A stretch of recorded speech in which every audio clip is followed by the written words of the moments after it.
Peace and welcome to the culture right here on the Black Star Network. I'm your host, Farajii Muhammad. Thank you so much for tuning in and being a part of the conversation. First, we've got a great show for you, a lot to talk about. First and foremost, let's talk about the mysterious disappearance and reappearance of Carlee Russell. We'll bring you the latest details in that case. Also, we got to talk about how HBCUs are expecting more applicants after the major Supreme Court decision, and what does that look like for our Black colleges and universities. Later on, we're going to talk about men, women, and fame. Is today's man too insecure? We'll have that discussion and a whole lot more, so stay with us. It's all happening on today's edition of The Culture on the Black Star Network. Let's go.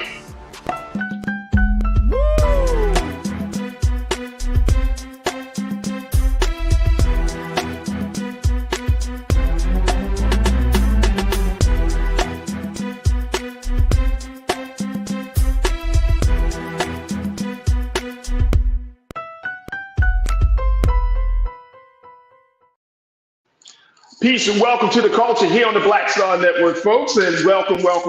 Happy Wednesday. Thank you so much for tuning in and being a part of the conversation. Folks, let's jump right into it. I got a power-packed show for you, and I don't want to waste any time, so let's jump into it. And of course, today is Wednesday, so we are joined by my sister from another mother, Suzette Speaks. She's an attorney. She is a host of the Suzette Speaks Show on YouTube. You can follow her on all social media platforms because she does big things, continuing to talk about everything from law to politics to the culture. Hey. Suzette, happy Wednesday. How you feeling? Here. Thank you, Farajii. Suzette, you looking all different and bright and stuff like that. It must be that Florida sun that's down there, right? Is that Florida heat? New location today, but same great conversation. Absolutely. All right, Suzette, let's talk about this first conversation, this first story, which I really have been following, but then it just got super, super weird. And I don't know what to really make of it. I'm speaking of the story about the sister from Alabama, Birmingham, Alabama, Carlee Russell, who was considered to be missing, to have disappeared. Her mother believes she was abducted, and for 49 hours, folks did not know where Carlee Russell was, as she was supposed to be coming home from work. She said she was going to make a few stops, but then she had made a call about seeing a toddler walking on the side of an interstate, and then that's where things get a little fuzzy. 49 hours later, she ends up walking back to her family's home, being safe and sound. But the question still remains, what happened to Carlee Russell? How did she disappear and reappear during that 2-day time period? Talk to me, Suzette. What do you make of this case here? Well, this case, and good afternoon, everybody. Thank you for tuning in. This has been one of the most harrowing cases that we have seen in recent history, where a missing person who happens to be a Black woman has received the utmost attention through social media. This story hit home, I think, for many of us who see ourselves when we see these types of missing persons reports. This one was really sensitive because I think initially, Farajii, even myself, I hesitated to do a story myself on my own YouTube channel about it because it was just so extraordinary for a young woman. According to the facts that we've had, and the facts have kind of been shuffling from the last 72 hours. Since last Thursday, made a call to 911 that she saw there in Alabama, a young toddler walking on the highway. She says she's going to stop tells the 911 operator that she's going to stop to help the child. Then apparently, based on the facts that we've had released up until this time, she calls her sister-in-law or a relative and tells her the same thing. What we know is that there has been traffic video or video from that highway now released that doesn't seem to show a child. And what ends up being even more of a mystery is when police arrive on that scene 5 minutes later, they find only her wig, her purse, and personal items strewn on the highway and no sign of Carlee. Fast forward 48 hours later, we get this report that she has now returned home. And of course, many of us who are, rejoicing over this fact still are left with questions as to where has she been. So far as of this show, there has not been a lot of information released by the police reports or police and officials who are working on the case, but there's a lot of rumor and a lot of innuendo about what may have precipitated during those 48 hours. So I think we have to be very careful before we jump to conclusions and render judgment. Of course, this again was such a sweeping case for social media, especially in Black spaces where we were very much, paying attention so strongly to what exactly might have happened to her. And of course, there was speculation about possible human trafficking and whether maybe a child was used to lure her for human trafficking or sex trafficking purposes. But we just don't know. There's a lot of questions still. The family has made a couple of statements. Her boyfriend, or some are saying ex-boyfriend, has made a statement via Instagram, and they are rejoicing that she's home. But there's still a lot of questions hanging over this case, Farajii.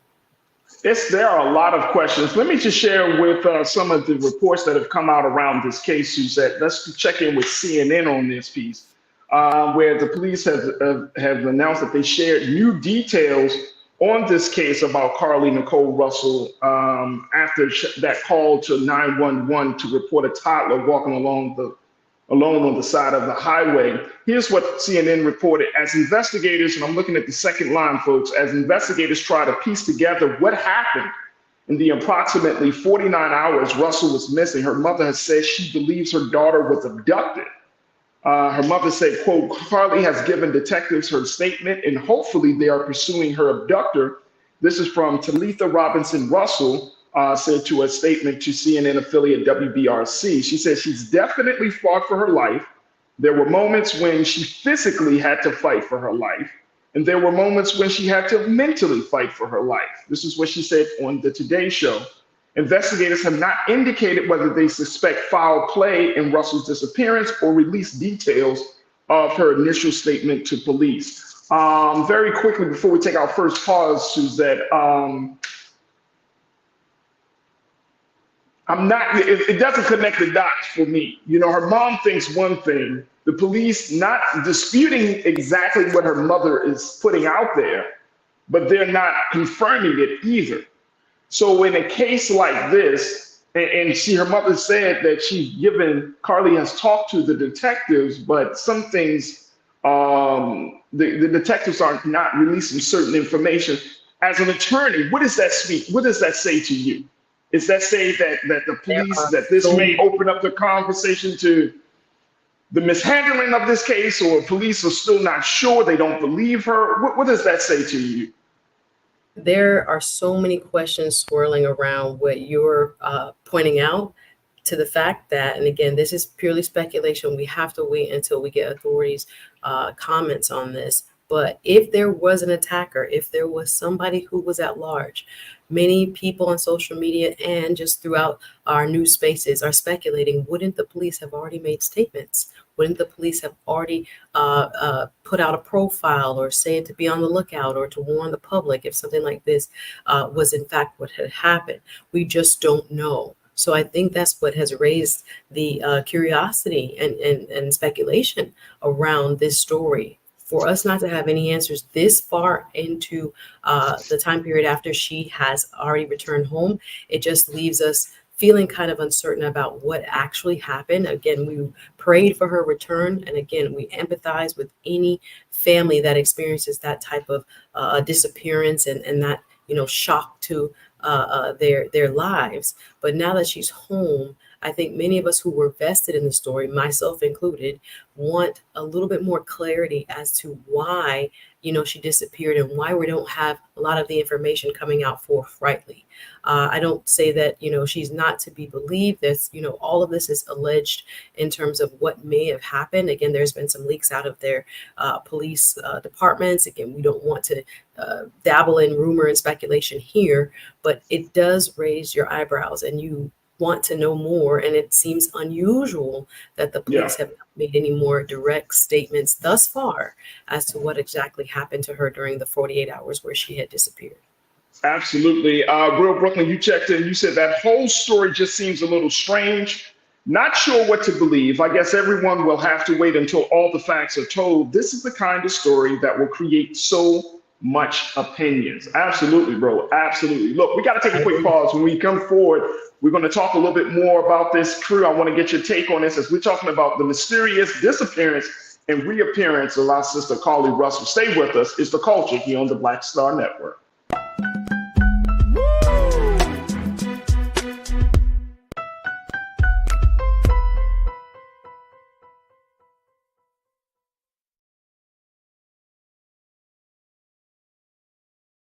Black Star Network is here.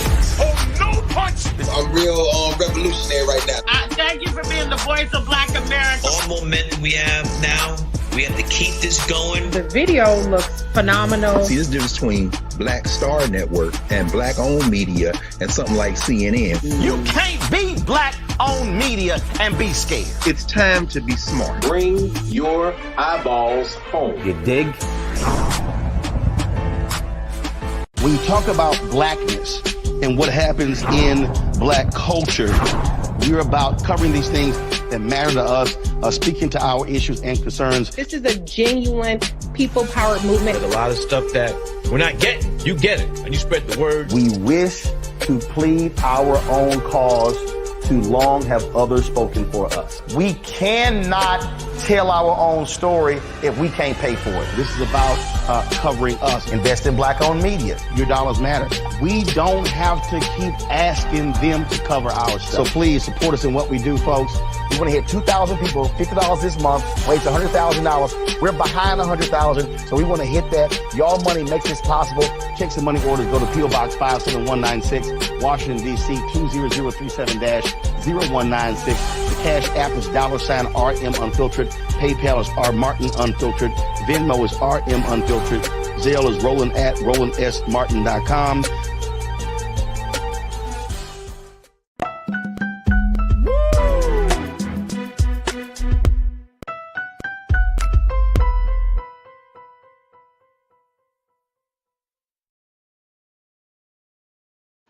Folks, welcome back to the show. We have been talking about the mysterious disappearance and reappearance of the Alabama woman, Carlee Russell, Khalifa Carlee Russell, as she has returned home safe and sound, but there are still a lot of questions about what happened over the past 49 hours that she was missing.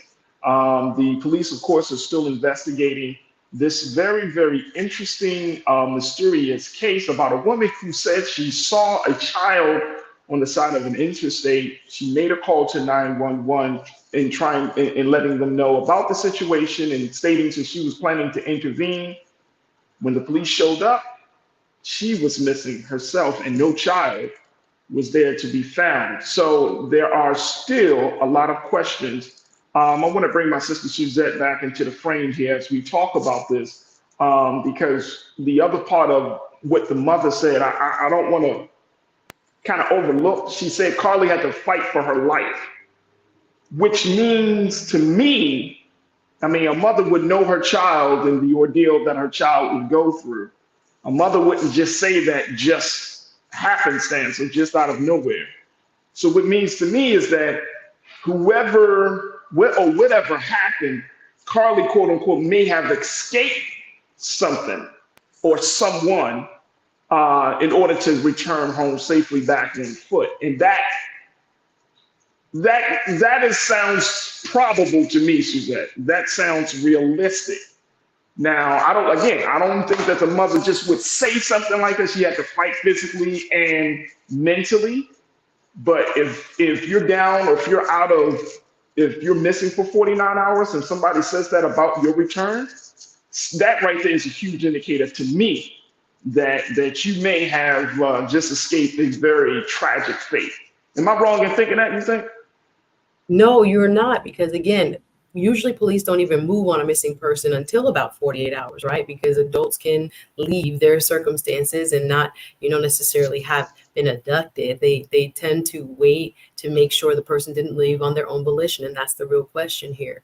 As we've seen with the parent statement, they've been thankful and grateful for all those who have supported and come out and tried to bring awareness to this case, which again, it took over social media. I was watching, from several channels, from an attorney Crump's Instagram to Joyanne Reed of MSNBC's Instagram, and all of us, I shared it tens of times just in my timeline so that people could gain awareness. And Farajii, if it's not something that happened, and again, that's if, it puts a damper, to say the least. It damages our ability in the Black community to be taken seriously when there are missing Black women in specific. We know that we tend to have higher rates of disappearance along with our indigenous brothers and sisters, and people really pay attention. We are kind of, the throwaways, if you will, of the missing persons hype when it comes to the news coverage and getting it on national news, etc. But this case was different. We saw it on national news. So what has happened to her, or what may have happened to her, is important, and we need answers. It's really sad that we can't right now have any ability to say for sure what exactly happened this far out from her recovery. I understand there are mental health considerations. I understand there are physical health considerations, but I hope that when we do get the presser from the police department there in Alabama, we get some concrete answers, because again, it's not that she may have done something, but we just don't know. And again, the parent statements for me are very vague, and so are the boyfriend statements, etc. We have not gotten any more clarity as to what may have happened. And so I hope we get some real facts and real information very soon. I'm glad that you brought up the mental health piece, because I think that is certainly maybe a big factor in this case. And Robin Welch, one of our crew members, she brought the same point up too. She said, do anyone know if there were mental illness professionals called so that they can ensure that she's okay mentally, or maybe a mental breakdown, which happens.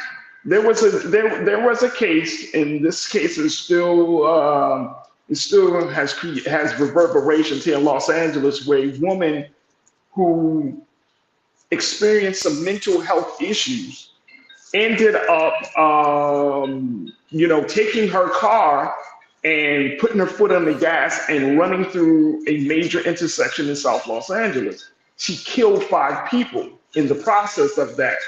And so this is a Black woman. She was a professional and all of those things, but she suffered, I think, either from like a schizophrenia or bipolar disorder. And people have, they didn't really know what to make of the situation. When she came to, she didn't know what happened. She essentially said that she blacked out, but she was arrested. So when we hear these type of cases, a case like the Carlee Russell case, I'm not ruling out mental health. I'm not ruling out that something could have happened. Here's the other part of that, and Robin, I appreciate you for bringing that piece up too. People are saying that if she's found lying, Suzette, that is going to create even more such a drama and create a greater stigma, and put certainly a bad light on the larger piece of Black women and Black people going missing. That Black Twitter is not, Lana checked in and said Black Twitter is not going to be happy, essentially. So how much of that, this is social media, we know how that goes, but I'm just wondering, do you think that could be something, a possibility of happening? That this is a real concern of ours, because again, all of us who were so vested in what exactly happened to this young lady, again, the posting, the reposting, I nearly did my own YouTube show, and something in my spirit was like, wait and see, because again, it was so harrowing to think, who wouldn't stop on the side of the road for a child? And if this was a part of a scheme that we should, as a country, as the public, be aware of, that now people are using children on the side of the road to get people to get out their cars so they can abduct them, it is quite frightening. So the prospect that this was in fact some kind of like trafficking, it was really kind of mind-blowing for many of us who follow this in the media. So from now on, they have to come correct. They have to come with facts, or else it's going to be very difficult for us to get the coverage we need when there are other Black women in specific who are missing. Absolutely, absolutely. Let me go to Aaliyah, NYC. You said parents will always protect the child. I'm just saying. Aaliyah, yeah, pretty much. I think so. I think her mom has gone into protect mode in stating that, you know what I mean? The good thing is that she did give a statement to the police when she did return home. Now, if she was, my question, I guess, from a legal perspective on this is that if a person experiences a trauma situation, a traumatic situation like this, and they give a statement, are they really in the right frame of mind? How much weight does that statement carry considering the traumatic event? There is a couple layers to this, Farajii, because if this is a made-up story, perhaps it can be argued that in fact a crime was committed. And if a crime was committed, then we can go to state of mind and presence of mind and mental health, and whether a person is stable enough to know they have committed a crime. So we don't know, and we don't want to speculate. Again, this is all alleged. We don't know what exactly happened. But to that piece, I've never seen any type of case where somebody was missing, came back, and it has taken another 72 hours for the police to make a direct statement as to where she was and what happened, or to put out a statement about looking for an individual who may or may not be involved. So the fact that none of that is happening, again, the speculation online is rampant as to what other ulterior theories are out there with past relationships, her happening to want to allegedly get back at the boyfriend, or some kind of craziness that people are going into a whole completely different direction with. So they have to clear this up and clear this up quickly. If not, we could be looking at criminal charges if this is found that she, in fact, we don't know, but if it is found that she had orchestrated this of her right mind and of her own, will and volition, she could face possible charges. Absolutely. Hey, Janelle, I want to thank you for checking in, because you just shared with the crew, the police is doing a news conference at this moment as we're speaking about this case. And Keenan, I don't know if we can, let me know. I'm talking to my producer, Shannon, if we can tap into that at any point, because I would love to kind of see if we can get any new information on this, folks. But we got to take a quick pause. When we come forward, let's continue to talk a little bit more about this, Suzette, especially in light of some new information that may be coming from the police this afternoon through that press conference. So, folks, let's continue to be with us. Janelle, I truly, truly appreciate you for keeping us up to date on that. And crew, stay with us. We got a lot to talk about here in this first hour of The Culture here on the Black Star Network.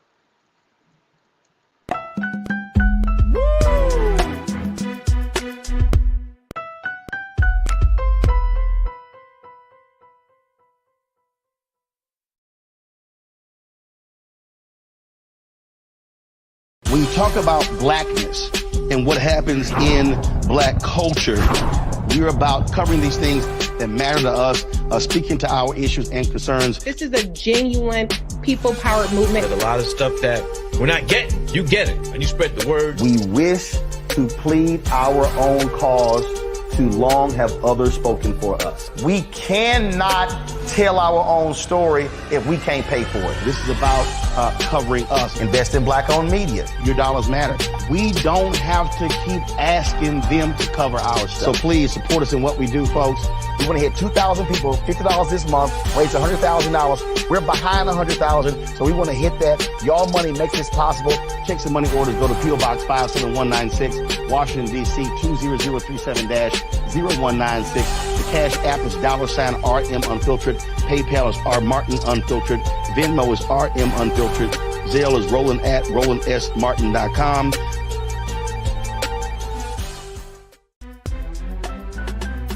I'm Farajii Muhammad, live from LA. And this is The Culture. The Culture is a two-way conversation. You and me. We talk about the stories, politics, the good, the bad, and the downright ugly. So join our community every day at 3 p.m. Eastern and let your voice be heard. Hey, we're all in this together. So let's talk about it and see what kind of trouble we can get into. It's The Culture. Weekdays at 3, only on the Black Star Network. Folks, Black Star Network is here.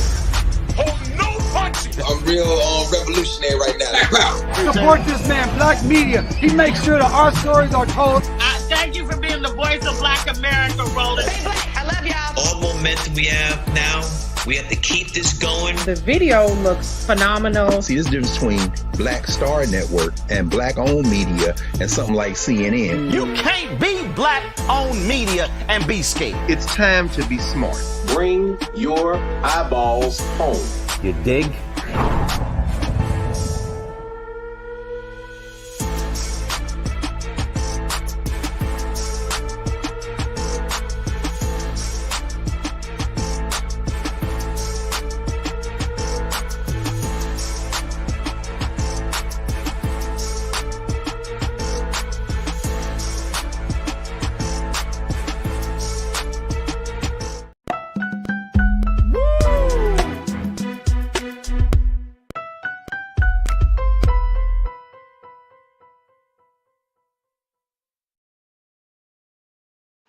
Folks, welcome back to the show. We have been talking about the mysterious disappearance and reappearance of Alabama woman Carlee Russell. And I got my sister Suzette Speaks on with me today. And I think Suzette, our illustrious, fantastic team is going to just tap us into the news that's happening right now as the police are giving some more details about this mysterious case. Folks, take a look.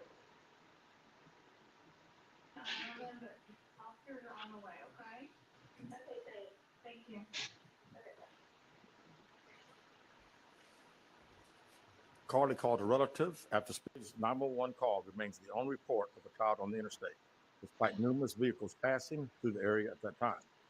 No one has called to report that a child is missing. The Hoover Police Department did not locate any evidence of a small child walking down the interstate. Data from Carlee's phone, including her Life 360 app, shows that she traveled approximately 600 yards in her vehicle while she was on the phone with 911, stating that she was following a child. 600 yards. That is 6 football fields straight. 600 yards. The Hoover 911 Center received a second call from Carlee's mother, stating that a relative was on the phone with her and they heard Carlee scream, and then they had an open phone line. Hoover police officers arrived on the scene within 5 minutes of being dispatched, and several other officers arrived shortly. They located Carlee's wig and cell phone in the grass near the vehicle. Her purse was located in the front seat of a vehicle with her Apple Watch in the purse. The food she ordered for Tzatziki's was also in the car. The items she purchased from Target, as well as the items taken from her place of employment, were not in the vehicle, nor were they located anywhere around the scene. Hoover police deployed all available assets from the point in the search for Carlee. Additional resources were called in to include our own drone unit, crime scene investigators. Numerous detectives responded to the scene. Throughout the day Friday, officers from surrounded local and federal agencies assisted Hoover police in the search for Carlee Russell. Officers returned to the scene on 459 to conduct a thorough line search for evidence. K-9 teams from the Jefferson County Sheriff's Department responded to check for any sign of Carlee, the child that she claimed to see, and anything else that could be considered evidence in this case. Those searches all turned up empty. Private citizens, including search parties organized by our family, friends, began looking everywhere they could find any trace. These searches took place throughout the day Friday and again on Saturday, yielding nothing. At 10:44 p.m. on July 15th, the Hoover 911 Center receives a call from Carlee's residence stating that she returned home on foot. In subsequent investigations, detectives obtained surveillance footage of Carlee walking down the sidewalk alone prior to arrival at her residence. She was conscious and speaking with paramedics when she was transported to UAB. Detectives were able to obtain a brief statement from her prior to being treated and released. During the statement, She told detectives that while traveling down the interstate, she saw a baby walking down the side of the road and called 911. She stated when she got out of her vehicle to check on the child, a man came out of the trees and mumbled that he was checking on the baby. She claimed that the man then picked her up and she screamed. She stated he then made her go over a fence. She claims he then forced her into a car, and the next thing she remembers is being in the trailer of an 18-wheeler. She stated that the male was with a female. However, she never saw the female, only hearing her voice. She also told detectives she could hear a baby crying. She told detectives the male had orange hair with a big bald spot on the back. She said she was able to escape the 18-wheeler and fled on foot, only to be captured again and then was put in a car. She claimed she was then blindfolded, but was not tied up because the captor said they did not want to leave impressions on her wrists. She said that they took her into a house and made her get undressed. She believes they took pictures of her, but she does not remember them having any physical or sexual contact. She stated the next day she woke up and was fed cheese crackers by the female. She said the woman also played with her hair, but could not remember anything else. At some point, she was put back in a vehicle she claims was able to escape while it was in the West Hoover area. She told detectives she ran through lots of woods until she came out near her residence. During this interview, detectives noted that Carlee had a small injury to her lip, and she claimed that her head was hurting. She also had a tear in her shirt. Detectives also noted that she had $107 cash in her right sock. Out of respect for Carlee and her family, detectives did not press for additional information in this interview and made plans to speak with her in detail after giving her time to rest. Detectives continue analyzing data from Carlee's cell phone that was left behind at the scene. We enlisted the help of the United States Secret Service in conducting this analysis. Part of what data includes several internet searches in the days leading up to her disappearance that I think are very relevant to this case. On July 11th at 7:30 a.m., the term, "Do you have to pay for an Amber Alert?" was searched. On July 13th at 1:03 a.m., the day of her disappearance, the term, "How to take money from a register without being caught," was searched. On July 13th at 2:13 a.m., the day of her disappearance, the term Birmingham bus station was searched. On July 13th, 2:35 a.m., a search for a one-way bus ticket from Birmingham to Nashville was conducted with a departure date of July 13th.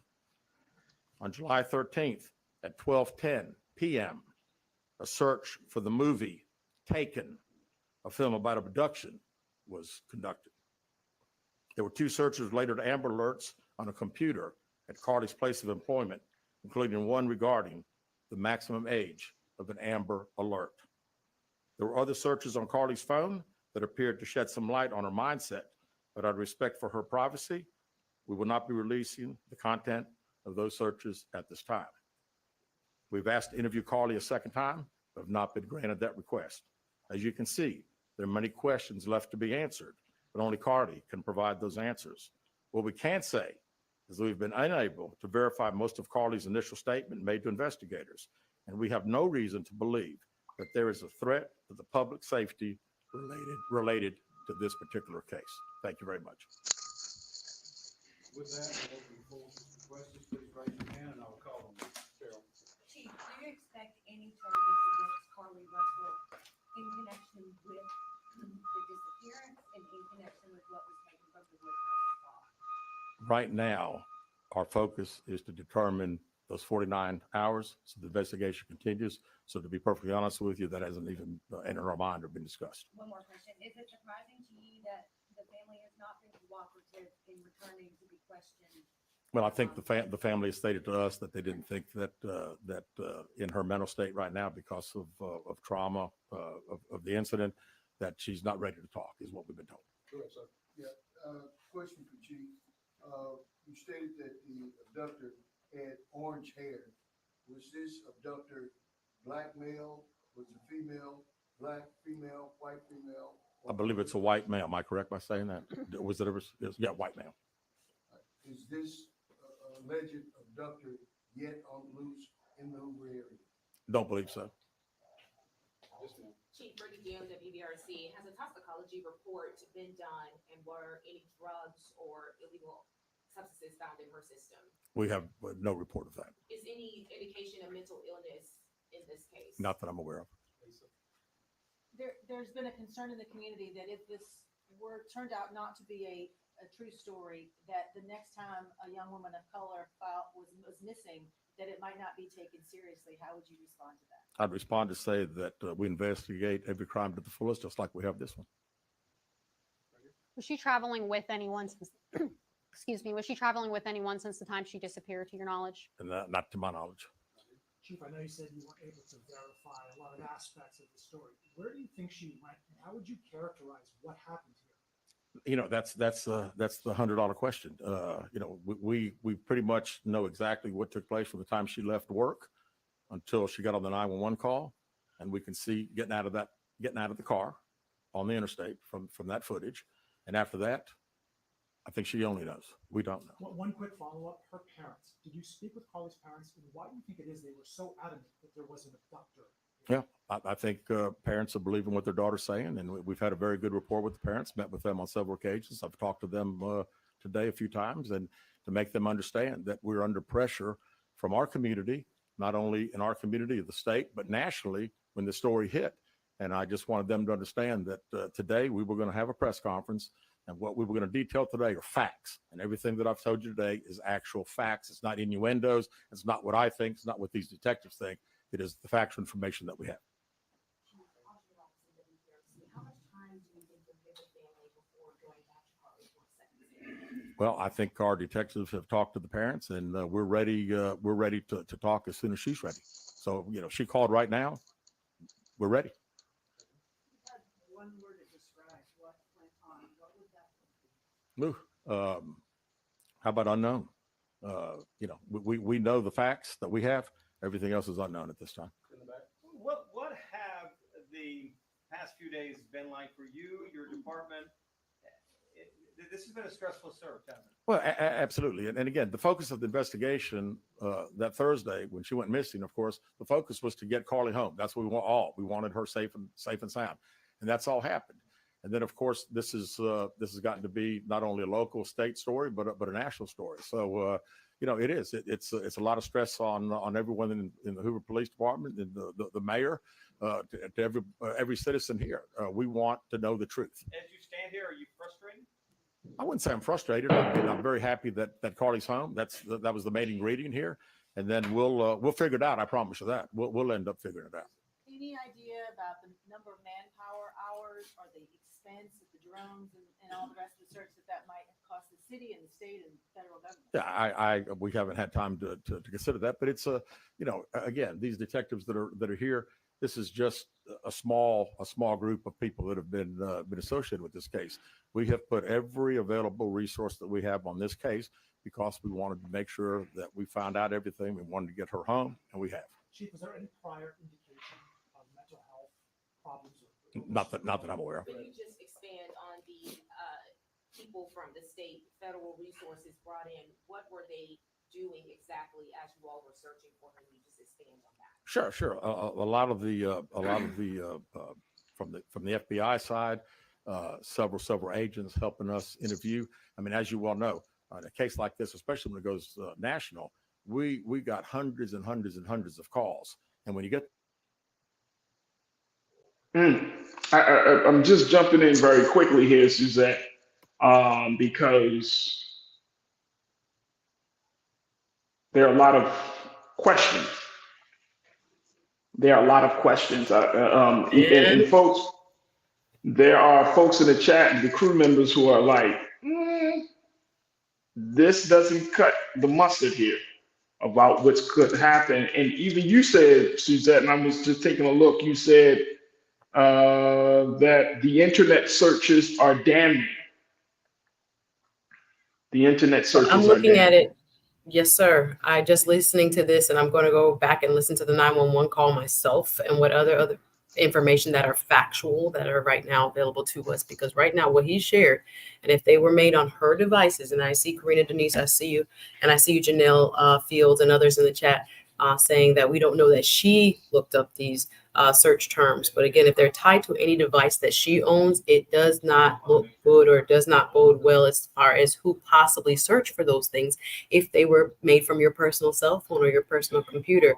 The fact that she has not made any additional statements to law enforcement, forcing their hand to come out and basically kind of publicly name and shame the fact that they can't go any further because she has not provided them with any more information, also to me is something of it's not incrimination in itself, but it doesn't it allows for much more speculation as to why you wouldn't make statements. If I were her, I would lawyer up immediately, because if you're not making statements and if they want more information from you and you have not given them any details outside of what we've just heard, who the person was, what they look like, that initial statement being all that they wanted. The police work is slow, and they oftentimes have to go back again and see what you say a second time and see how you characterize what happened a third time, et cetera, et cetera. So if she's not giving any further statements, there may be a mental health issue. There may be other challenges in terms of her mindset or mental state. So we really just don't know. But to me, the tone of this is a law enforcement agency that seems to be pressuring her to come back to them, either for another interview, either with more information, because they need to piece together what she said happened, and they can't do it so far with the information that she's provided. It does not mean that she's guilty. It does not mean that in any way that she has fabricated this. But what they've outlined just now in that press conference is to allude to the fact that they don't know anything else that is in the realm of possibility. And it seems as if, based on just the internet searches and where her car was tracked, et cetera, from when she made the call, that there are more questions about whether or not she, in fact, was telling the truth. They have not outright called her a liar. They have not said that she had fabricated it. But this is a public pressure move to say the ball is in y'all's court. People are going to think the police are not doing their job. We're doing our job. You are refusing to help us or help us in the method that we want or need for us to really put pieces of this puzzle together. So this is a very public chess move to say, now we've let the public know this is what we know. These are the facts that you provided as of to now, but we still can't corroborate what in fact you have provided. We need to speak with you more. And apparently, according to the statement, she's refusing at this time. So there again, it does not incriminate her per se, but the public pressure element now with this statement is going to make it a lot more difficult for her. And I think, again, she needs to be very careful with her next steps. She needs to find legal representation to help guide her so that what she does say from this point on doesn't incriminate her if it shouldn't. All right. One of the big things is that is the simple fact. Well, you know what? Let me take a quick pause because we haven't taken a break yet. So let me take a quick pause and let's continue to have the conversation on the other side. Folks, we have been just heard the breaking news, the press conference from Hoover Police Department Chief, where Carlee Wilson had a situation. Something happened over the past 49 hours where our sister had returned home, had disappeared and reappeared. She is back with her family, safe and sound. The question is, what has happened? And what you just saw was the chief of police down in Hoover, Alabama, just laying out the facts of the case, what they have already discovered, what can be proven, and now putting it out there that Carlee needs to have another conversation with police to fill in the gaps of what happened. And why she went missing for nearly for those 49 hours. So we're going to continue the conversation on the other side. Crew members, I know y'all have been checking in, and many of you have been saying, we don't know about this one, but we will continue to have the discussion. Stay with us. It's The Culture here on the Black Star Network.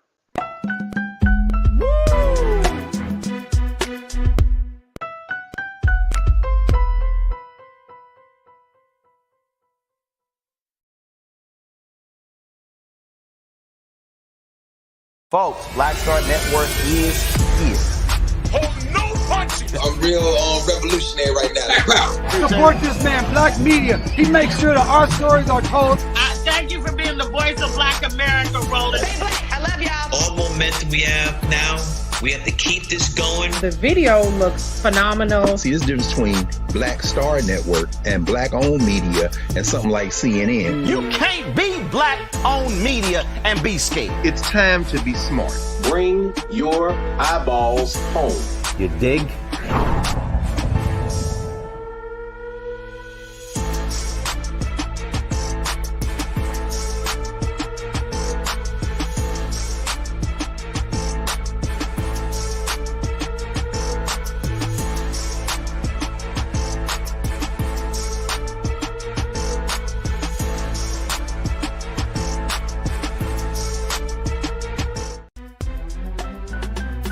I'm Farajii Muhammad, live from LA. And this is The Culture. The Culture is a two-way conversation. You and me. We talk about the stories, politics, the good, the bad, and the downright ugly. So join our community every day at 3 p.m. Eastern and let your voice be heard. Hey, we're all in this together. So let's talk about it and see what kind of trouble we can get into. It's The Culture, weekdays at 3, only on the Black Star Network. When you talk about blackness and what happens in black culture, we're about covering these things that matter to us, speaking to our issues and concerns. This is a genuine people-powered movement. There's a lot of stuff that we're not getting. You get it, and you spread the word. We wish to plead our own cause.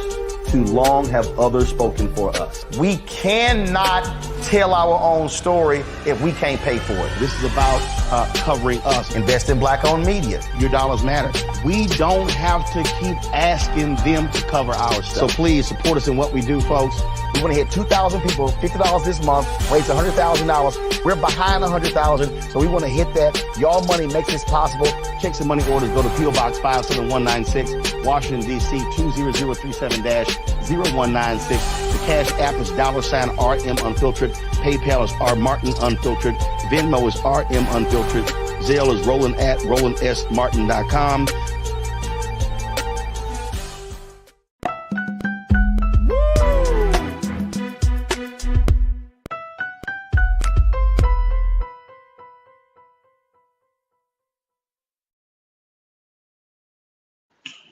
Folks, welcome back to the show. Welcome to The Culture here on the Black Star Network. I'm your host, Farajii Muhammad. The first hour, folks, if you're just tuning in, we have been talking about the mysterious disappearance and reappearance of Alabama woman Carlee Russell. This is the black woman that went missing starting on Thursday of last week. She was missing for approximately 49 hours, and then she returned.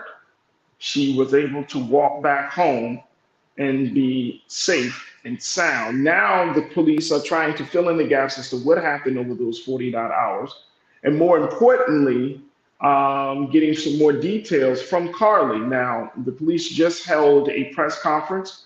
The Hoover Police Department just held their press conference just a few moments ago.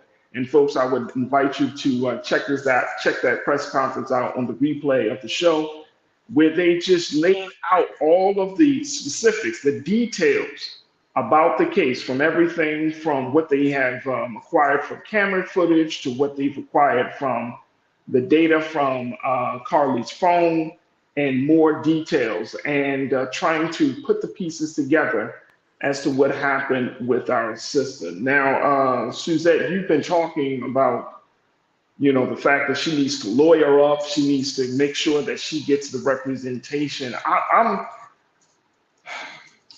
going to have to admit, Suzette, that even though, and I have to say, I've heard many different press conferences. This was probably one of the few press conferences where the questions that I really wanted to ask were actually asked. You know what I mean? It's like, let's look at the tox report. What does that say? Does she have signs of mental health issues?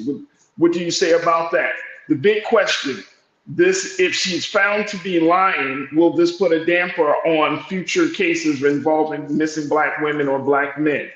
Like all of these, so big shout out to the real journalists in the room who are asking the important questions at this particular moment. But And I'm looking at, you can look at the details and everybody can be Inspector Gadget and everybody can try to be Sherlock Holmes and trying to figure out, what really happened. But I'm thinking about the implications on the larger conversation about missing people. Even though the chief said that they're going to, their job is to look at every case and every missing case to get people back home, that they're not thinking about that part of the discussion. That's all well and fine, but for the culture, for Black Twitter, for those spaces where Black folks have been advocating and calling for Carlee to come back home, I think there's going to be a different set of conversations that's going to happen. You know what I mean? Like there were so many people that were saying, if you know where this woman is, this Black woman is, by all means, help us to find her. And if it comes down to a situation where she's lying, where she had just a breakdown, and one of our crew members brought this up that, unfortunately, she said, somebody said that they're tired of the fact that when a situation like this happens, that Black women aren't believed. I don't think that it's not that Black women aren't believed because they're Black. I think it's about the fact of what the story is, like what the circumstances are.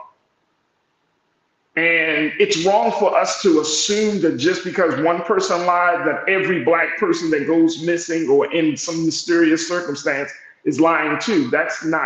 I think that's unrealistic. I don't think that's fair either.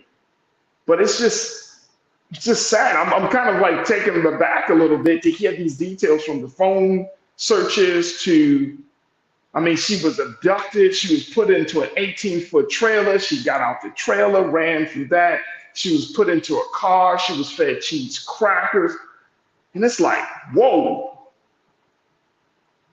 I'm speaking out loud, so I'm just, I'm just kind of sharing. No, we both are in shock because I don't want to in any way, there is always a presumption of innocence. And I don't want to, based on what we are just reacting in real time. So what we just heard, and I have to go back and I was trying to Google and look through, because we're also live here on the show while listening to what's going on and being released. So yes, there are many questions that even now, it seems as if we just do not have the proper answer to or adequate enough to make a degree of speculative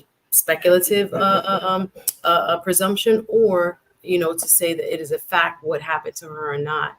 What we're kind of offering is just, again, some food for thought as to if this were you and your family and something like this had happened and it was so egregious, whether it be a written statement through an attorney, whether it be some sort of other, fact-based communication, because of the national significance of this story, would you not have some degree of respect for, all the people that were vested in making sure your daughter was found, to go beyond we'll release what we can when we can? It's not to say that she, in fact, didn't tell the truth. We're not saying that. We don't know that.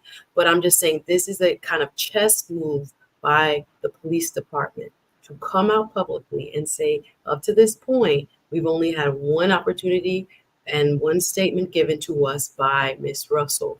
We need more. And apparently there is some pushback, or they wouldn't have come publicly to basically say, this is what we know, this is all we know, and when she's ready, we'd like to speak to her further. That again sets off little light bulbs in your mind as to, what are they really trying to say here? And if the inference is there that there are facts with which they are not comfortable, or that they cannot corroborate to such a degree to say, okay, the public, we know where this 18-wheeler is. We know the license plate. If they've looked, they've probably already looked at all the traffic footage coming up and leaving that area from that night. Oftentimes when they're coming out publicly, they've already done some kind of cross-checking as well. So it's just, again, it's too much to say that she is not, in fact, to be believed, but there's a lot more cloud over what she has claimed has happened so far based on what the police have just shared, and from their point of view, what still needs to be answered. It's not to say that we just don't know, because we don't, but based on what their version of the facts are, they still have too many questions to come to a conclusion that they need to warn the public. Should public be worried about somebody abducting people? His answer was, we don't believe so. So that lets you know where his mindset is based on what he's seen in the searches, based on where the car was, et cetera, et cetera. No other reports apparently from that night of a child on the highway. Was she the only person that could have seen that child? No reports of a child being missing. That doesn't mean anything to me because there are so many abducted children across this world. Trafficking, could have occurred in another that's country, very and a real. child could be here. Yeah. So even though they're saying there's no other reports of a child being missing in the area, that doesn't bode, here or there for me. But again, I do think, and I saw your comments, guys, there could be a mental health piece to this. That's my personal speculation. We don't know. But there is a lot more going on than meets the eye. And my mama used to say, where there's smoke, there's fire. So we are waiting for more facts to come out from the family's point of view. We've heard the police now. So it would be up to those who are involved from the family side and from her specific side. I hope she, I can't say make a public statement because I don't know what really happened. And if I was her attorney, I don't know if I would want her to make a public statement at this point, depending on what actually happened or her state of mind at present. So yes, you know what? Still a lot of questions. Hey, Suzette, let's go in there. I wouldn't, if I was not just her, but if I was any member of her family, not to make any more public statements. Because now you can be seen as an accessory, right? I'm just saying this. If you are covering up, if she is in fact lying about what happened to her, but your mom is out there, your brother, your father's out there, your cousin, your boyfriend, you know what I'm saying? Like somebody that's close to you is out there kind of keeping the lie going. You know what I mean? Like that puts your family into greater jeopardy. Whereas before y'all were victims, now you become perpetrators. Well, I really believe her family believes her. I believe with the I think so too. They ain't going by what she's telling them. They're like, she was abducted. She fought for her life. But like, if that's your child, you're gonna believe your child. So here's where the conversation is going to go, though. Here's where the conversation is going to go. And crew, y'all tell me if I'm wrong about this, because I don't mind being wrong. But this is where I think the conversation could go. That now it's going to be a situation because her mother put the statement out that she fought for her life and for her mental. She used her, her mental life. Like because she put that statement out, and now we hear the police putting out their statement, putting out their word about what happened, right? And now they're saying they're waiting for Carlee to come back to them. To now you creating this situation where the mom looks crazy. You know what I'm saying? And black folks gonna be like, oh, of course the mom. We're gonna be on the mom's side. Then you're gonna have some people on Carlee's side. Then you might even have some people on the police side and say, look, man. I mean, police, yes, we know we have problems, but in this case, I'm riding with the chief on this. And it's going to create a little situation. And I'm just saying, of course, this won't make or break us as a people. But I think in the space of social media, in the space of where we are in culture, in the space of the conversation about believing black women, in that larger discussion about believing black women, that this is going to be thrown into the mix of things. That's what I see possibly happen. Now I may be wrong. No, but I see that properly. And you know what? And I'm not throwing shade on this. Let me just say this. I hate to use this example, but I have to keep it real with y'all because y'all family, this is the culture. I'm thinking of Kanye West. Remember Kanye West's story about how he was attacked? Not Kanye, Jesse Smollett, not Kanye. Jesse Smollett. Okay, I was like, Kanye said that? Okay, Jesse Smollett. Let me make sure I change that because I don't want nobody Kanye. Jesse Smollett. I'm thinking of the Jesse Smollett case. That's what came to my mind. It's like, okay. You know what I'm saying? Like, there's a lot of speculation. You got those who are Team Jesse and then others who are like, nah, bro. And if there's a situation, like we still don't know what happened with Jesse Smollett. No, I mean, we really don't know. We may never know what happened with Carlee Russell, unfortunately, right? But I do know that if there's a mental health situation, some families will find, like, those mental health conditions can emerge very later on in life for some people, right? And so if there is a mental health situation, the family might still be trying to figure out or trying to grapple, like, oh my gosh, we didn't know that you had this condition to go this far with it. You know what I mean? I hope I'm making sense here, Suzanne. I'm like you said, I'm processing everything in real time, so y'all getting the raw. I'm trying to understand this, crew. It's really important that we do point out that there are macro and micro implications of this, because unfortunately, as we've been talking about, when it comes to Black people, one person's behavior is often attributed to the masses, even though we know we're not a monolith and we know that each individual should be held accountable for their individual actions. When it comes to our images, when it comes to what people see on social media, this is the conversation we've been having here. We tend to now have an imprint in the public psyche that says, Black people should not be believed in this type of scenario. It did a lot of damage to the community when Jussie Smollett's story came out, and people were, very much, speculative. The family was like, no, we believe that Jussie got kidnapped. It was we couldn't believe that somebody would make that up, that in fact, there could be, some sort of misleading of the public in that, at that level. It just hit home in such a deep way. And again, for someone who had not shown that type of behavior before, we don't know if her family has seen any type of behavior in looking at the mental health piece like this before or not. So looking at that, I do think, unfortunately for us, it does leave a mark in the public psyche, like a strike against us, if you will, of what is supposed to be a quick action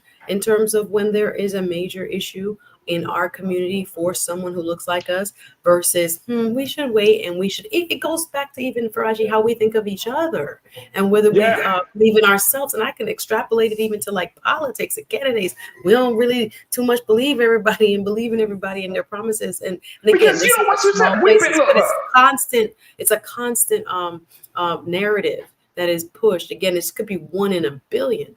But it got so much public attention that it is leaving a kind of mark on us in a way.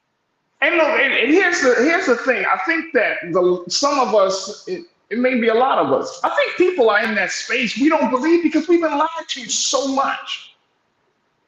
You know what I'm saying? Like I think Black, I know without a shadow of doubt, crew, y'all can talk to me about this. Without a shadow of doubt, Black people are the most forgiving, sincere. We will believe you till Jesus comes back. You know what I'm saying? Like we go all in. We will ride with you.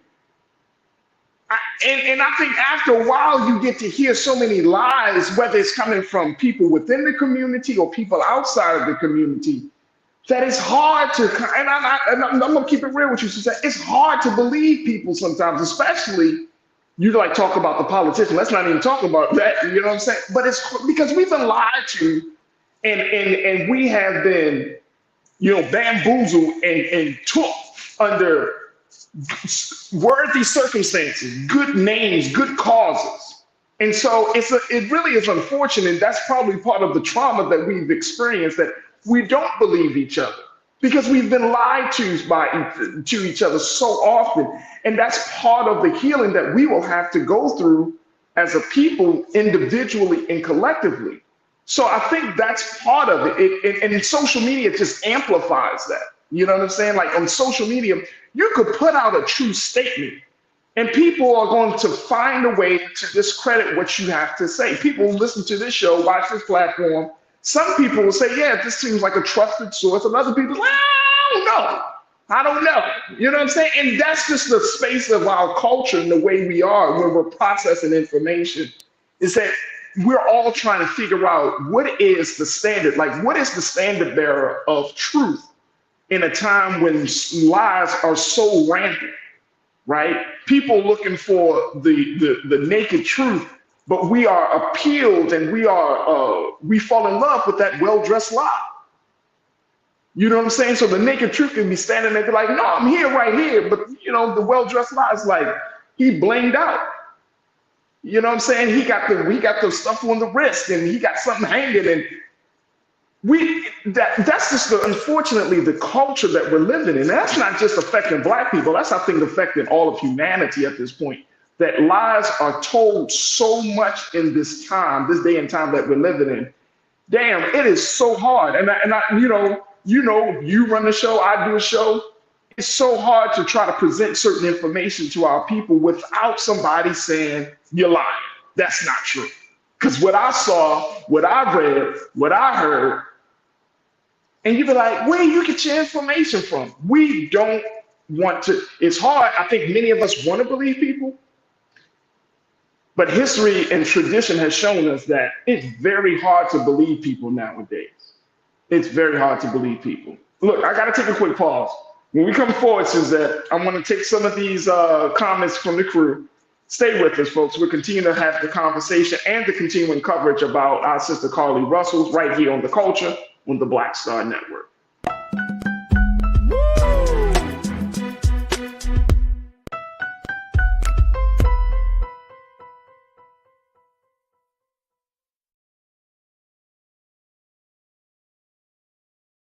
Hatred on the streets, a horrific scene, a white nationalist rally that descended into deadly violence.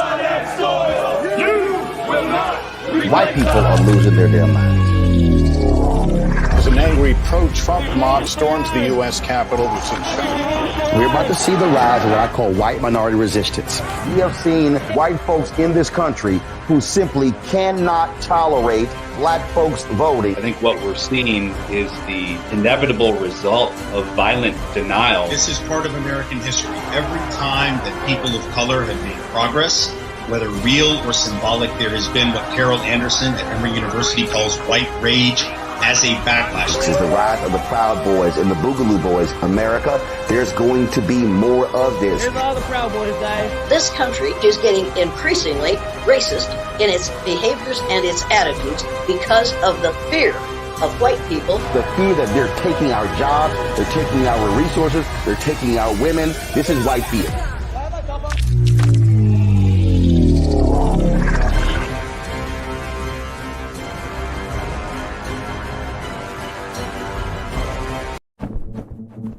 For decades, the tobacco industry has deliberately targeted Black communities and kids with marketing for menthol cigarettes. It's had a devastating impact on Black health. Tobacco use claims 45,000 Black lives every year. It's the #1 cause of preventable death. In the 1950s, less than 10% of Black smokers used menthol cigarettes. Today, it's 85%. Menthol cools and numbs the throat, making it easier for kids to start smoking. Menthol also increases addiction, making it harder for smokers to quit. Menthol cigarettes are a big reason why Black Americans have a harder time quitting smoking and die at higher rates from smoking-related diseases like cancer, heart disease, and stroke. It's time to stop Big Tobacco from profiting off Black lives. An FDA ban on menthol cigarettes will improve Black health, save lives, and protect future generations from addiction. Learn more at tobaccofreekids.org/ban menthol.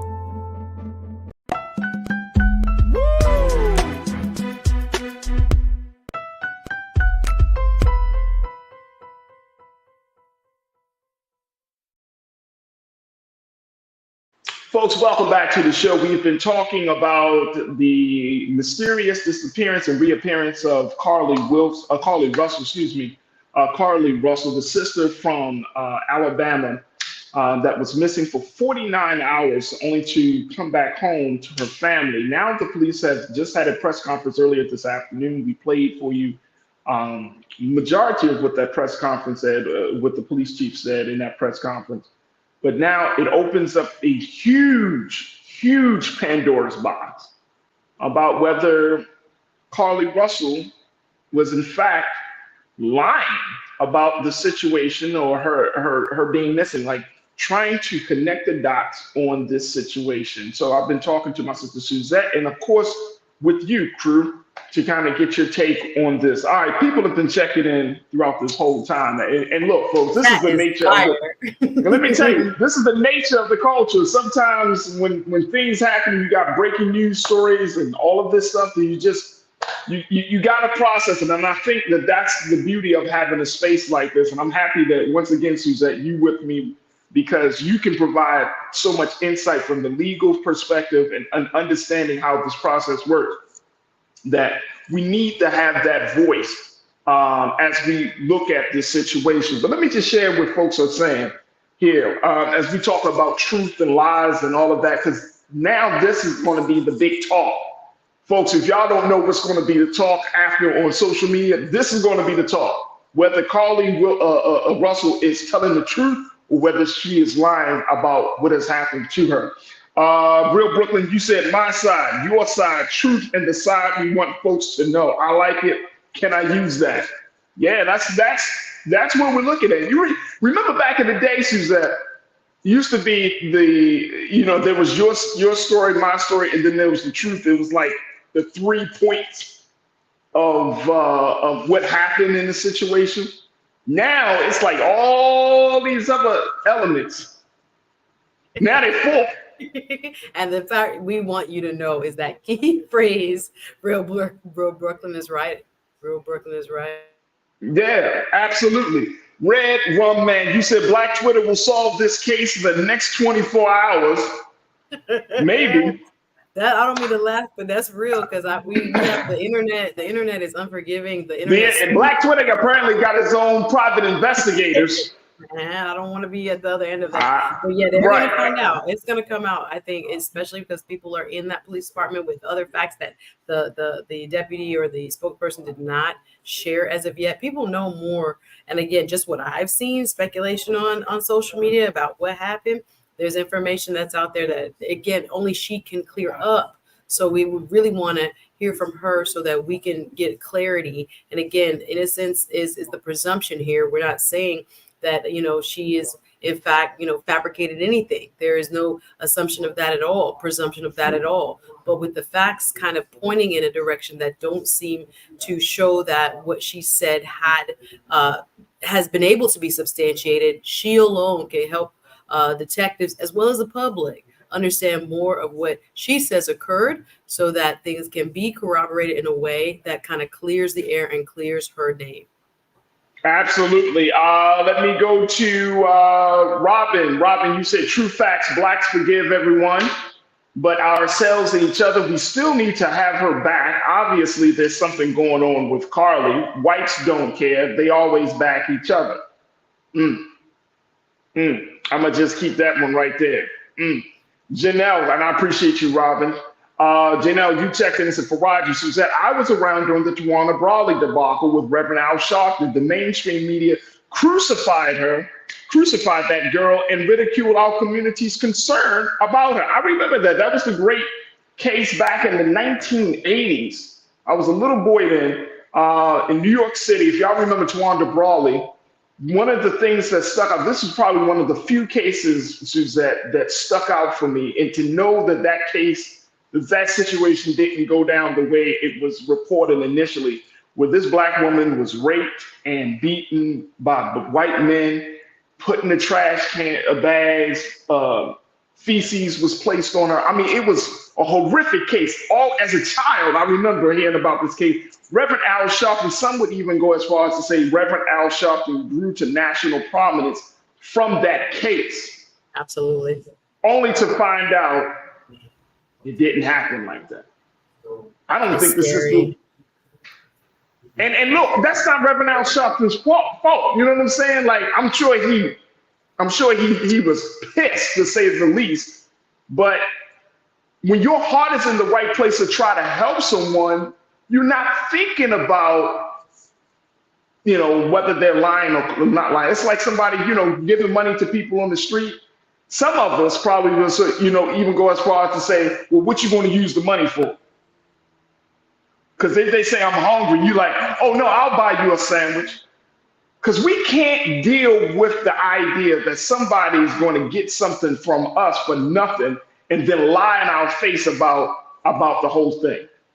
So that's how deep the lie goes. Like, it gets under our skin. It disrupts our peace of mind that somebody can straight lie in your face and say, look, I'm hungry, or this happened to me. and then you try to help them, and only for you to find out it was all a they were lie. lying. There is a Michael.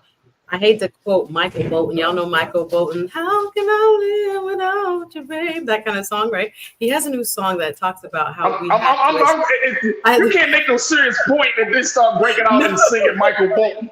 I was just about to say that we as a public cannot, I was going somewhere with this, Farajii, that we as a public cannot blame ourselves, and we as human beings cannot blame ourselves for having this nature of care and concern for our fellow human being. We have to make sure we always look at it as an individual who should be held accountable. Of course, when we see Black images and Black faces, oftentimes we end up being the representation for everybody, so it's much more difficult. But for even within ourselves, and we have to plead with others in our communities that this is an individual. You have good, you have bad, you have mental health, you have issues in all communities. They come in all colors. For some reason, ours are kind of amplified in a way that they seem like they're endemic to us, and you know, those Black people are XYZ. But we have to be very careful that we are all humans first. And therefore, the Michael Bolton song, I was getting ready to quote, but I'm gonna not quote it. But he said something in a lyric that says, sometimes we do have to learn how to,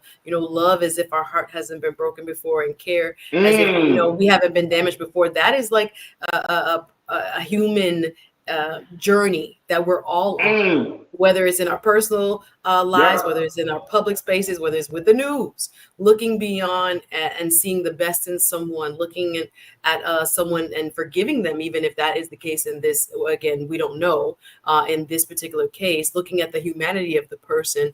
You know, we get weary in well-doing, they say. So oftentimes we are hurt and hurt again. So we are, you know, withholding, even again, I'll bring it back to politics, you know, our involvement or caring or watching the news, and we don't want to be a part of any of that, because, you know, that has hurt me before. People have lied to me before, but there are good people. There are people who really are trying to, you know, just do what they can in life, and just happen to, you know, be you know, suffering in this way, whether it's mental health, whether it's other things. If you are going to deceive, you know, people at that level, something else is going on with you. So we just have to remember there's humanity behind the headlines as well. But the Tawana Brawley case, bringing that up, Janelle, is quite significant in our history as Black America. We're still talking about it 30 years later because it didn't go away. So that's what hurts about this. Wherever the facts go, we will follow them.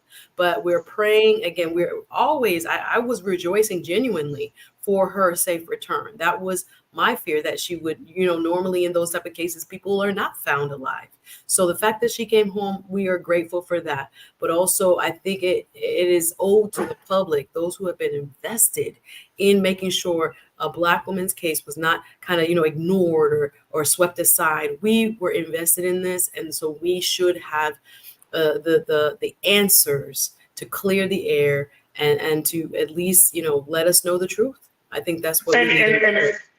And let me just add to that, to what you just said. We should not beat ourselves up for having a heart. That's what I was going. Thank you, Farajii. Exactly. You have to still be open. You know what I'm saying? Like, if people lie to you, if people break your heart in some way, does that mean that you turn into a cold-hearted person? No. You just, I mean, that's just the nature of things, you know, and I know that it hurts. I'm not saying that it doesn't, but, you know, I always think it's interesting that in life, people's like, I'm trying to protect my heart. I don't want to get my heart broken. Your heart can actually take a lot. Your heart can take a lot. And guess what? As long as you are above 6 feet, somebody's going to disappoint you. Somebody's going to break your heart. Exactly. We have so to why are we trying to run from the inevitable? I mean, does that turn is like, man, if I get my heart broken one more time, and it's like, well, bro, I'm not telling you to do it, but I'm just saying, live a little longer. Yes, we're all you know what I'm saying? Like, it's all he. And we're all fathomable. We're fallible. And guess what? We make mistakes. We all in need of healing. Yes. We're all in need of healing. I know that many of us are healed from things right now, but guess what? We're all still in need of holistic healing. All right, very quickly before we take our next pause, Sandra Frazier, you checked in and said, I believe Carlee. I also believe the government is involved. Wow, okay. We're going to have to see on that one. We're going to have to see on that one, Sandra, if the government is involved on a situation like that, because There are still a lot of unanswered questions. Let me see who else we got here before we take our next pause on this. Because Suzette, I think at this point, for many of us, now that we got this information, to take the time to reflect, to take the time to process everything that has already happened. And now we do, I think to your initial point, the police department has put the ball back into Carlee's court. So the pressure is on for her. I saw a couple of the crew members saying Carlee needs to come out. No, Carlee doesn't need to come out. Carlee needs to have her legal representation to come out and jump in right now. I don't know if it's Attorney Crump. I don't know if it's whoever. Yeah. But somebody needs to speak on her behalf and the behalf of her family, because at this point, this is coming across as looking at a woman who may be suffering in some way or just involved in something else, and she doesn't want to let people know what's going on. I'm happy that our sister is home, safe and sound, but I think and she doesn't owe us anything. I don't think she owes us anything. I think she owes her family everything, though, to putting them through that 49-hour ordeal. And if that means that she comes out publicly is one thing, but she doesn't owe Black Twitter. She don't owe Black Star Network. She don't owe Black people. She don't owe Black people, because if we start getting on Carlee Russell for lying, shit. We all owe a debt. I want some answers, Farajii. I feel like I need some answers. This is. You feel like you need some answers? I do. I was fully vested, and again, all of us who look at this case with the seriousness and the importance, and I shared it near and far, y'all. We got to bring a light to this. I think it was even Tamika Mallory who was like, the same effort and the same energy y'all put into finding the people in the submersible and you're looking at the Titanic. We spent millions of dollars that this Black woman needs those type of resources. Again, the damage that it could be doing if it is not an authentic story, I think it has enough national attention now that she kind of does owe some kind of public statement. Okay. Hey, it's fine. Hey, look, because you know why? Because at the end of the day, I'm gonna keep it real. We're gonna take a break. I don't think we're ever going to hear her say, if she ended up lying, let me just put that caveat out there. I'm sorry.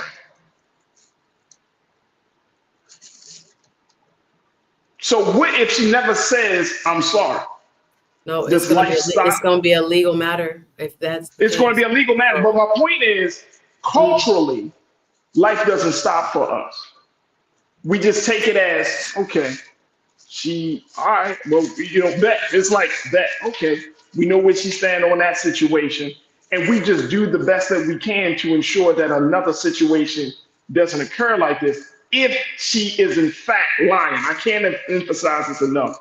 If in fact she is lying, then that's another thing. But we will have to wait and see. And Suzette, I'm gonna tell people, y'all check out Suzette to keep tabs on it, because Suzette going. I'm gonna do a show as soon as I know something. I'm gonna do my own YouTube channel. And then guess what? She's gonna come back with a culture and do it. Look, I gotta take another quick pause. Stay with us, folks. We got a couple more conversations to have right here on the culture on the Black Star Network.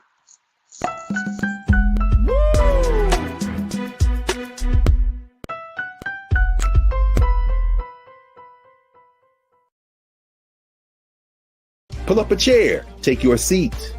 The Black Tape with me, Dr. Greg Carr, here on the Black Star Network. Every week, we'll take a deeper dive into the world we're living in. Join the conversation only on the Black Star Network. For decades, the tobacco industry has deliberately targeted Black communities and kids with marketing for menthol cigarettes. It's had a devastating impact on Black health. Tobacco use claims 45,000 Black lives every year. It's the #1 cause of preventable death. In the 1950s, less than 10% of Black smokers used menthol cigarettes. Today, it's 85%. Menthol cools and numbs the throat, making it easier for kids to start smoking.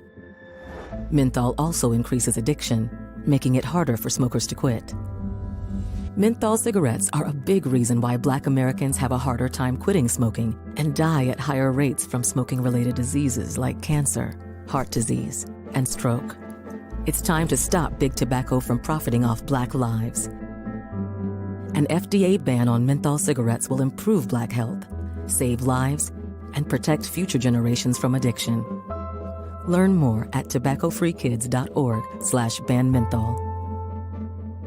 When you talk about blackness and what happens in Black culture, we're about covering these things that matter to us, speaking to our issues and concerns. This is a genuine people-powered movement. There's a lot of stuff that we're not getting. You get it, and you spread the word. We wish to plead our own cause to long have others spoken for us. We cannot tell our own story if we can't pay for it. This is about covering us. Invest in Black-owned media. Your dollars matter.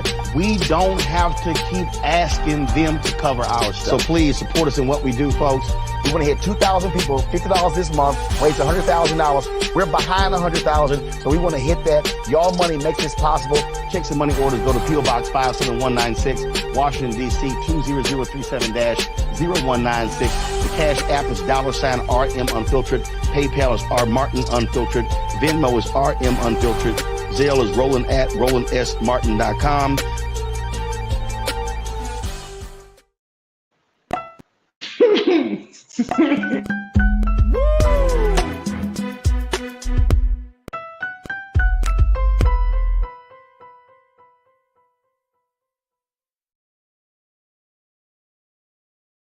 All right, folks, welcome back to the show.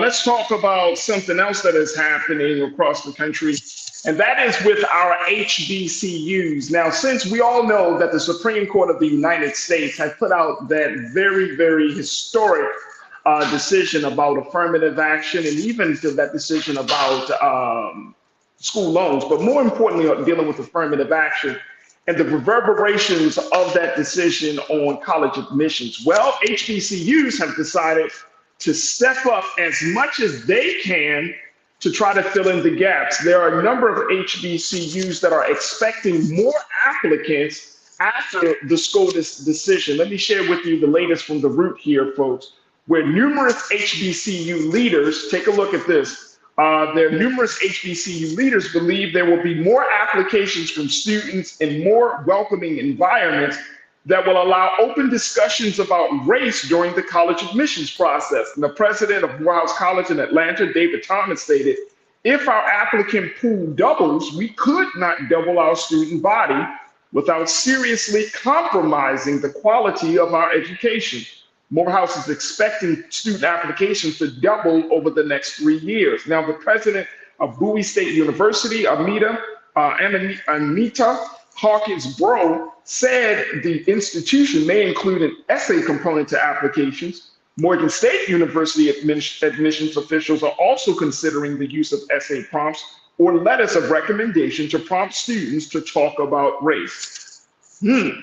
So these HBCUs, folks, are considering or at least expecting more applications. Let me bring my sister Suzette Speaks back into the conversation about this. Suzette, so this statement made by the president of Morehouse College, Mr. David Thomas, he said, if our applicant pool doubles, we could not double our student body without seriously compromising the quality of our education. That is the statement that stuck out the most to me.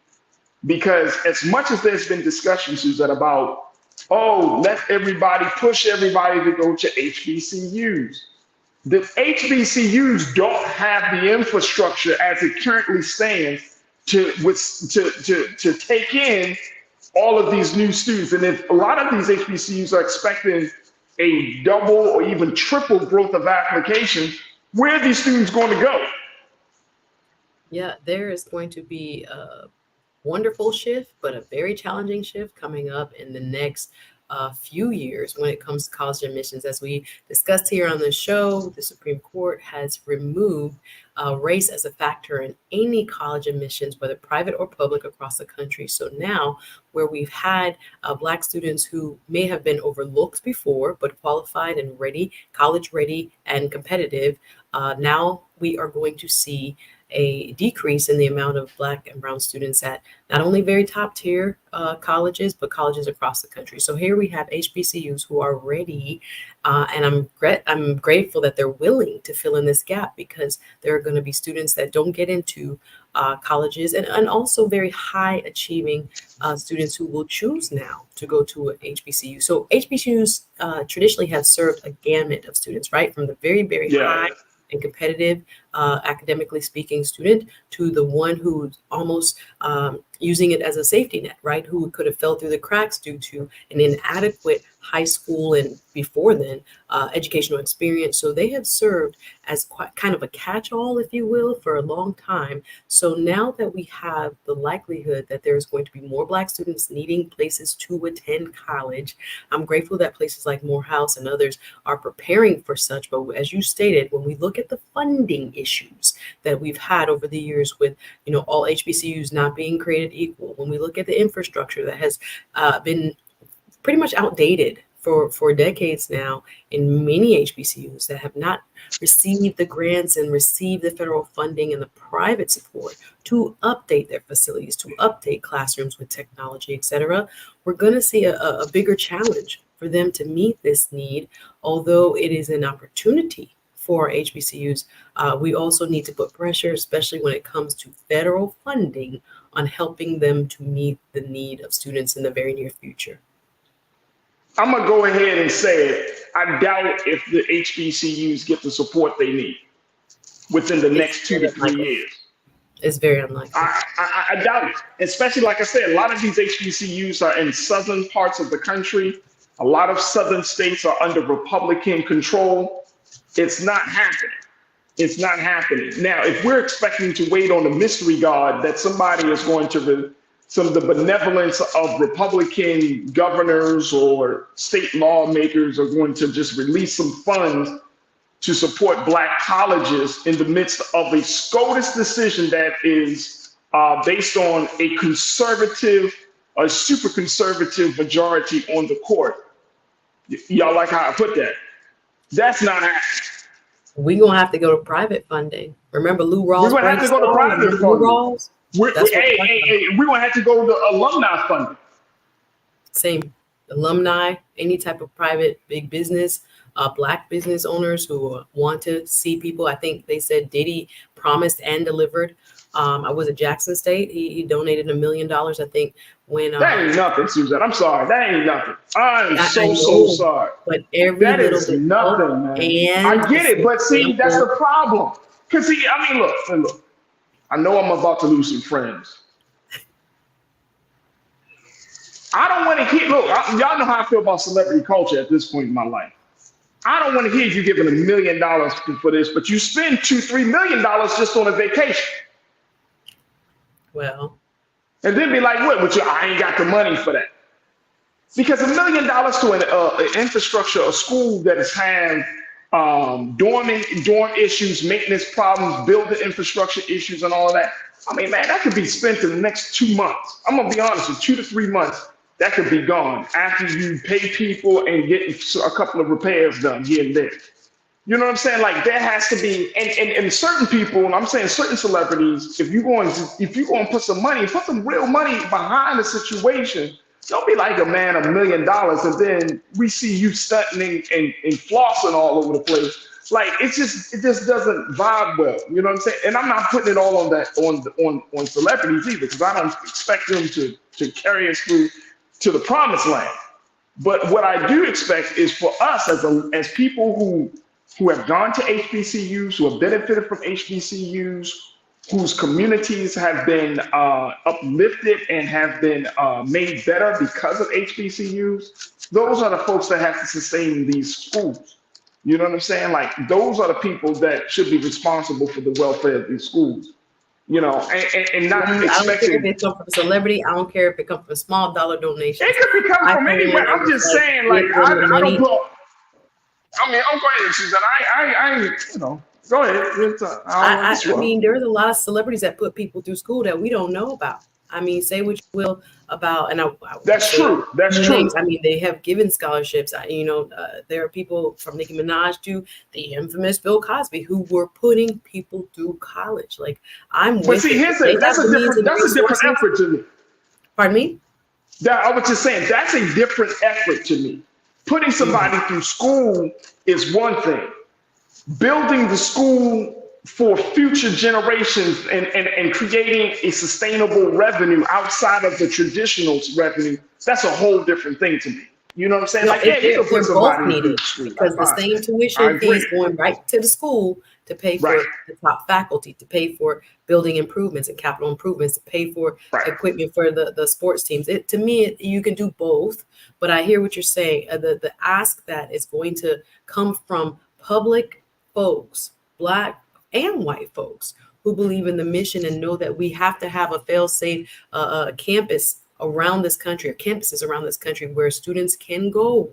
Because again, some of the elite and top tier schools are not going to require race or consideration of race, or cannot, by law, require consideration of race. And therefore, we know what has happened in California. We know what has happened in other states where it has already been removed by law. We don't have the same opportunities. And again, I'm tired, and I look back at some of the shows we did, even here, Farajii talking about, Black people only want, no racial considerations except for when it benefits them. The whole reason why this started was that we were overlooked. Qualified, competitive students were overlooked in the first place because of outright racism, or here we go, implicit bias. No one can tell me that implicit bias has since been removed from the system. So I'm grateful that HBCUs, although it is a daunting task for them, because again, money is what they're going to need, as we're pointing out, they can start now with the public outreach when it comes to fundraising, but we all have to step up and put our money where our mouth is and help one school somewhere, wherever you went, or if you didn't go, if you went to a PWI, perhaps consider either contributing to an individual scholarship or scholarship fund, or to the school itself. Absolutely, absolutely. My guy, Real Brooklyn, you said Farajii witnessed influx of applications lead to administrators modifying some of their admission policies and possibly becoming more selective. Exactly, bro. That's exactly why HBCU presidents are even having this discussion, because they are looking to modify their admission policies. They are trying to, there are a couple of presidents, and I believe it's Mr. David Thomas from Morehouse. He said that we're still going to make students who come from low-income households a priority. Right. So you're absolutely right, bro. Like they're going to have to make some changes, but it's a Band-Aid approach to a wound that's just wide open. You know what I'm saying? Like you can't, you can't just be like, all right, we're going to just tell everybody to go to an HBCU, and the HBCU just doesn't have what it takes to support all those students. So, but I'm glad that they're having a conversation, Suzette. I'm glad they're at least expecting. Yes. Absolutely. Look, we got to take another final pause. When we come back, I don't know, Suzette, if you're part of a sorority, but there's a sorority that is doing something major that is going to I believe, set the tone for us to move forward financially. We'll talk a little bit about that on the other side. Stay with me. It's The Culture here on the Black Star Network.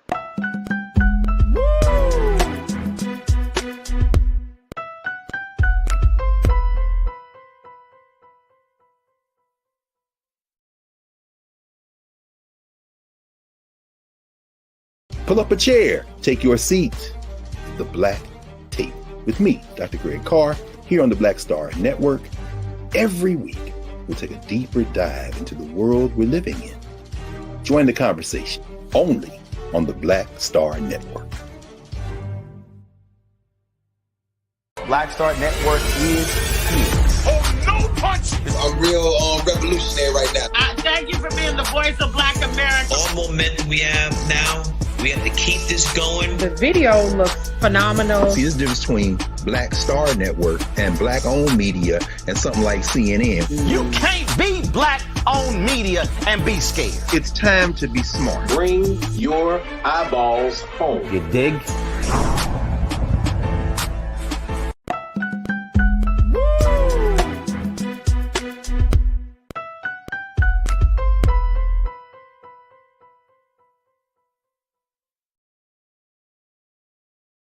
All right, folks, welcome back to the show. I gotta point out, let's bring Suzette back into the frame. Hey, look, Suzette, you know, when we talk about HBCUs, you know, it gets really under people's skin. You know, the crew love HBCUs, so this is always a thing. But I gotta share what Lana had to say very quickly. She said, Farajii, right, he gave, talking about Diddy, he gave $1 million, but worth $1 billion. The ancestors didn't expect us to hoard money. Our ancestors moved in community. Puffy little handout is not the expectation of ancestors. Ooh. Well. Lana. Woo. But you got to keep it real. Like, I mean, seriously. Hey, look, just the other day, I saw something, and this is true story, folks. Rick Ross talking about he bought a $3 million watch. He from your neck of the woods, Suzette. Yep. And he was like, yeah, talking about $3 million is on his wrist. $3 million. It's crazy. I know. Yeah, we have enough resources to pull together, as we'll get into this next story, to make the change happen. So yeah, it's not. So that's exactly. That's why I'm excited, folks, as we in our closing final moments of today's show, which has been fantastic. My sister, man, she always brings it. This big story about AKAs. Now, big shout out to the AKA sorority. If you're an AKA, man, y'all like the beehive. Y'all like. Even though I'm wearing pink, I am not affiliated with any organization. I have love for all my Greeks, but you got to say Alpha Kappa Alpha sorority. You got to say it right, Brad. I don't want nobody to come into my timeline talking about or anything. But AKA is just doing something very, very big. The AKA sorority has officially opened up their members-only credit union. Folks, let's see. Hey, Tina, can we get a little bit of the snap, bro? Because this is, I made something. There we go. That's right, folks. The AKAs, the beautiful Black women of the AKA sorority.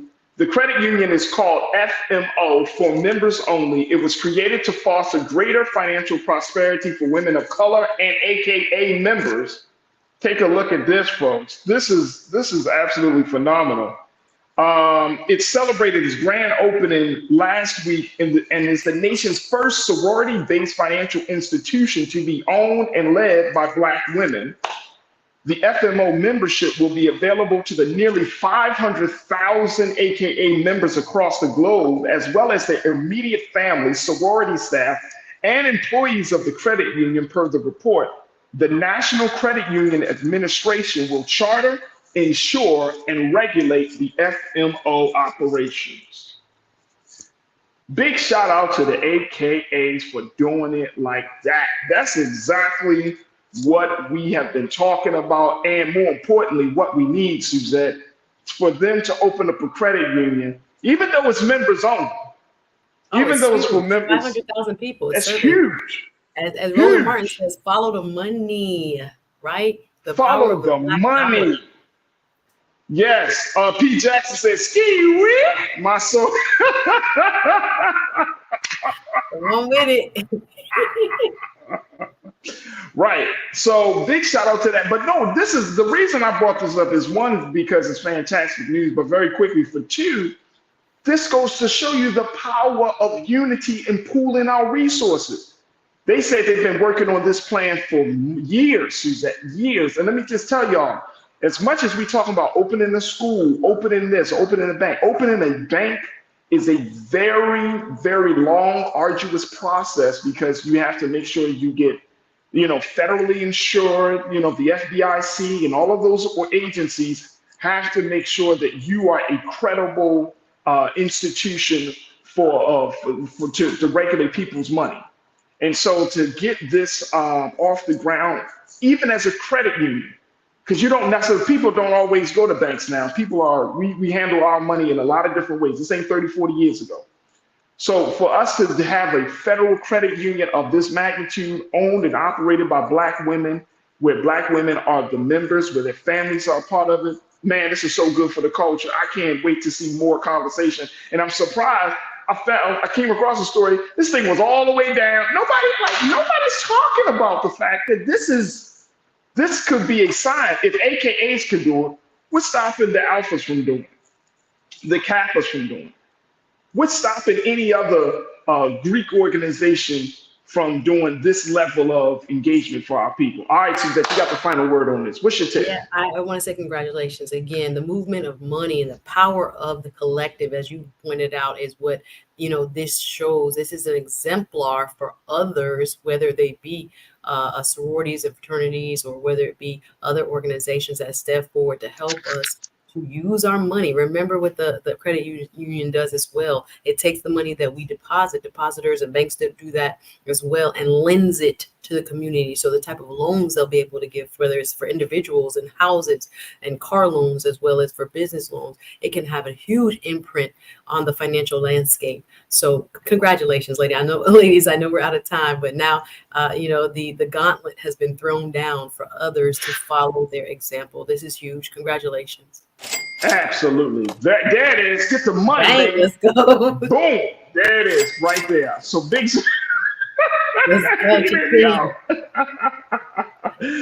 My big shout out to the sisters and to the divine women of the AKA sorority. All right, folks. Suzette, I appreciate you. Thank you so much for walking us through this process with this case of Carlee Russell. Real quick, folks, make sure y'all go to Suzette Speaks page on YouTube, subscribe to her channel. She's a dope woman. She's talking about a lot of things. Suzette be out and about in the streets of Florida all the time. I appreciate you. Yes, Miami in the building. Y'all come on over, follow me on all platforms. Suzette Speaks. And again, it's been a pleasure getting through that breaking news. Can't wait to go and read more about, what happens, but we'll cover it here, y'all. Don't y'all worry. Absolutely. Thank you for an amazing show as always, Farajii. Thank you, Suzette. Thank you for being so good for the culture. We appreciate you. All right, folks, that's going to do it for us. I thank each and every one of you on the. Oh, yeah. Did we get her off? Oh, no, there she go. No, okay, this is that's really okay, Thank you for watching. Suzette said, I have to say bye. All right, appreciate y'all. It's always a pleasure. Oh, man. All right, folks, very quickly, as we wrap up, I want to give my big shout out and thank yous to my team. I want to thank Shannon, Joel, my guy, King Keenan, for making it sound and look so good. I want to thank you, crew, for joining us for the conversation. For all of the new crew members that joined us for the discussion, welcome to the show. We hope that you enjoyed the conversation, and more importantly, that you will come back and be a part of the discussion. Big shout out to my legacy OG culture crew members for always being there, providing us. Janelle, thank you so much for that update about the presser.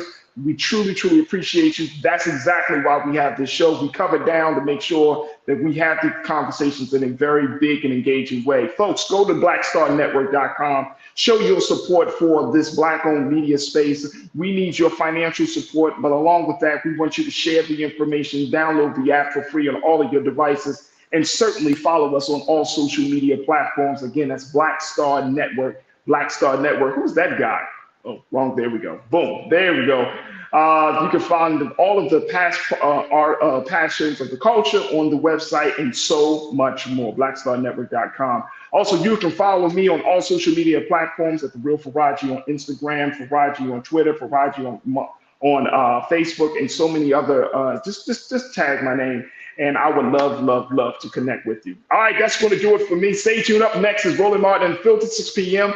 Eastern Standard Time. As always, never be afraid to challenge what's wrong. Stand for what's right while being yourself in the process. God willing, we will talk tomorrow for another exciting edition of The Culture, right here, exclusively here, only here on the Black Star Network. Thank you. Peace.